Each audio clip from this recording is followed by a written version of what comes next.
Renault Talisman'la birlikte Floransa'dayız. Talisman, Renault'un yeni orta sınıf sedan modeli.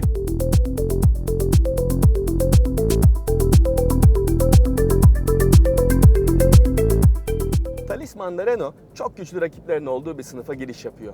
Burada Volkswagen Passat, Skoda Superb, Opel Insignia ve Ford Mondeo gibi çok güçlü rakipler yer alıyor. Tabi bunların arasında en güçlüsü, en söz sahibi olan hangisi derseniz tabii ki açık ara Volkswagen Passat olduğunu söyleyebilirim. Renault'un bu güçlü rakiplere cevabı niteliğindeki Talisman, Latitude'un yerini aldı.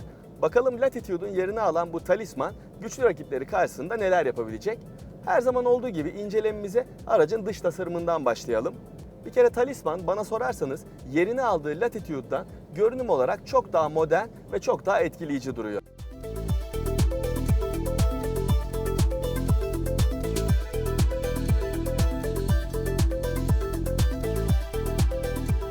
Önden baktığınız zaman bir kere kocaman Renault logosu ve otomobili çok daha geniş gösteren aracın en dışına doğru alınmış C formlu LED gündüz farları dikkat çekiyor. Talisman'a profilden baktığınızda ise ön çamurluktaki metal parçalar dikkat çekiyor.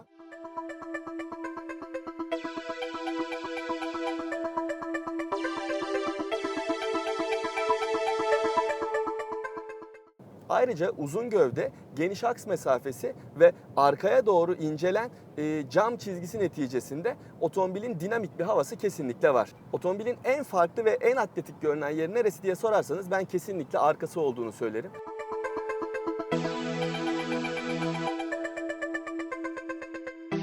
Özellikle farklı stop tasarımıyla yollarda gördüğümüz diğer birçok modelden ayrışmayı başarıyor.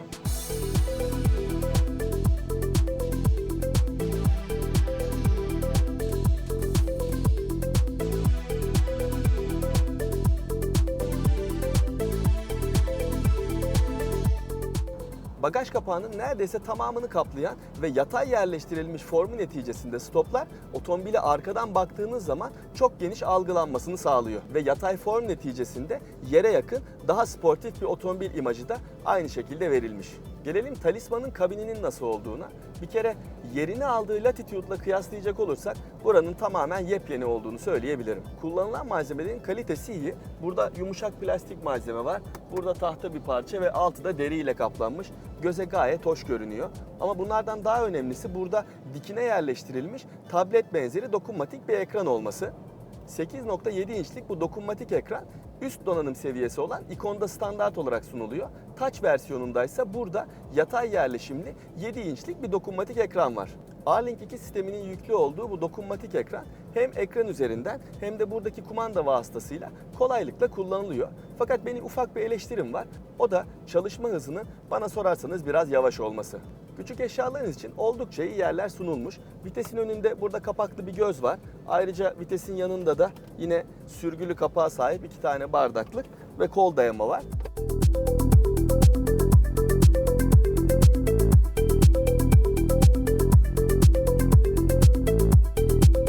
Ön sırada sunulan konfor seviyesi bence iyi. Koltuklar rahat, elektrikli bir şekilde ayarlayabiliyorsunuz ve sürücü koltuğunda masaj fonksiyonu var. Ben 2,5 saatlik İstanbul-Bologna uçuşunda yorulmuş olduğum için masaj koltuğunu kullanıyorum ve gayet iyi. Arka sırada sunulan yaşam alanı ise sınıf standartlarını karşılıyor. Tabii sınıf standartları ne diye sorarsanız Skoda Superb olmadığını söyleyebilirim. Çünkü Skoda Superb rakiplerinden açık ara çok daha iyi diz mesafesi sunuyor. Fakat Talisman'ın arkada sunduğu diz ve baş mesafesi de bence beklentileri karşılayacak kadar iyi. Arka koltuklardaki en önemli değişiklik ise yerden biraz yüksekte konumlandırılmış olması ve arka koltukta oturduğunuz zaman yola biraz hakim görüş açılarınızın olması. Özellikle şoförlü kullanımlarda bu aracı tercih edecekler için bence iyi bir özellik bu. Talisman'ın bagaj hacmi 608 litre olarak belirtiliyor ve görünüm olarak bence birçok yükünüzü alabileceğiniz genişliğe sahip. Tabi bagaj kapağı sedan tipi açıldığı için çok geniş bir yükleme ağzına sahip değil. O yüzden büyük yükleri yükleme konusunda bazı rakipleri karşısında, özellikle Superb karşısında biraz daha etkisiz olacağını söyleyebilirim. Gelelim Talisman'ın motor ve sürüş özelliklerine. Talisman ülkemizde 3 farklı dizel motorla satılıyor olacak. Bunlardan bir tanesi bildiğiniz 1.5 litrelik 110 beygir güç ve 260 Nm tork üreten dizel motor. Bir diğeri yine diğer Renault modellerinden tanıdığımız 1.6 litrelik 130 beygir güç ve 320 Nm tork üreten diğer bir dizel motor. Bu her iki motor seçeneği de Talisman'da hem 6 ileri manuel şanzımanla hem de 6 ileri EDC çift kavramalı otomatik şanzımanla alınabiliyor olacak. Talisman'da bir de Renault-Nissan ortaklığının en yeni motorlarından biri olan 1.6 litrelik 160 beygir güç ve 380 Nm tork üreten yeni dizel motor da kullanılıyor olacak ve ben şu anda o motoru test ediyorum zaten. Bu motorun diğerlerinden farkı sadece 6 ileri EDC çift kavramalı otomatik şanzımanla satılıyor olması. Bu motoru ileride muhtemelen Renault-Nissan modellerinin birçoğunda göreceğiz ama ben bu motoru ilk defa bu araçta kullanıyorum.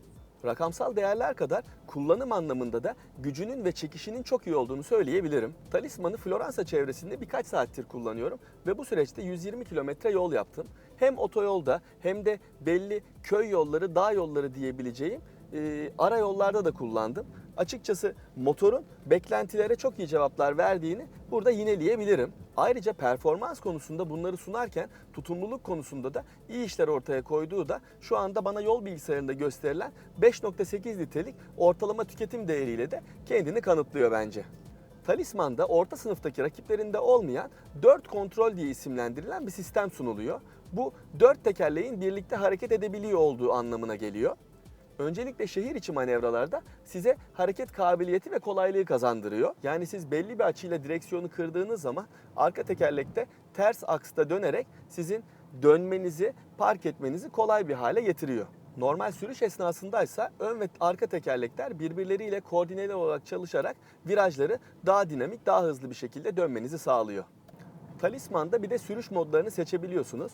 Buradaki ana kumandaya tek dokunuşla sport ve konfor arasında tek dokunuşla geçiş yapabiliyorsunuz. Ayrıca Eco, Neutral ve Perso olmak üzere 3 tane daha farklı modu bulunuyor sistemin. Bu modlar arasında seçim yaptığınız zaman hem motora hem şanzımana hem direksiyona hem amortisörlere hem otomobilin sesine hem de içindeki aydınlatmaya kadar her şeyine müdahale edebiliyorsunuz. Hatta konforta aldığınız zaman masajlı koltuğun bile devreye girdiğini söyleyebilirim. Ben sürüşüm boyunca bu modların tamamını kullandım ama size kısaca konfortla sportun arasındaki farkları söyleyeyim. Aracı sporta aldığınız zaman bir kere direksiyon çok daha farklı bir hale bürünüyor. Daha sertleşiyor. Tıpkı süspansiyonlarda olduğu gibi. Şanzıman da vites değiştirmek için biraz daha sabırlı davranıyor. Yani daha üst devirlerde vites değiştiriyor. Böylece otomobil kendi çapında daha dinamik bir hale kavuşmuş oluyor. Tabii bu modu seçtiğiniz zaman motor sesini size yapay olarak da olsa kabinde duyuruyor olması bence güzel bir avantaj. Sonuca gelecek olursam başta da söylediğim gibi Talisman çok güçlü rakiplerin olduğu bir sınıfta mücadeleye giriyor. Yani işinin kolay olmadığı ortada. Bu bağlamda düşünecek olursak da Renault geçmişte Laguna ile yakalamış olduğu başarıyı Talisman'la da bence benzer şekilde yakalayabilecek gibi gözüküyor.